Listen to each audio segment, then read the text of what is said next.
Hi parents, ఈరోజు నేను authoritarian parenting అంటే ఏంటో ఎక్స్ప్లెయిన్ చేస్తాను. కొంతమంది తల్లిదండ్రులు పిల్లలకి కొన్ని పనులు చెప్తూ ఉంటారు. పిల్లలకి ఇష్టం ఉన్నా లేకపోయినా సరే ఇవి మేము చెప్పాం కాబట్టి చేసి తీరవలసిందే అని అజమాయిషీ చెలాయిస్తూ ఉంటారు. అవి పిల్లలకి ఎలా చెప్పాలో క్లియర్గా చెప్పరు, ఏమీ ఎక్స్ప్లెయిన్ చేయరు. పిల్లలు చేసి తీరాలి. ఏదైనా పిల్లలు ఎదురు తిరిగితే వాళ్ళని కొట్టడం, తిట్టడం ఇలాంటివన్నీ చేస్తూ ఉంటారు.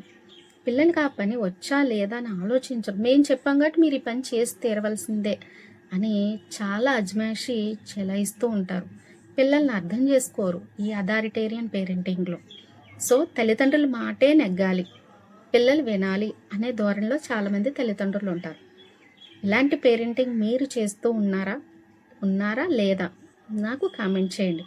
నేను miss Swarna teacher, academic growth coach and parenting coach. Thank you so much.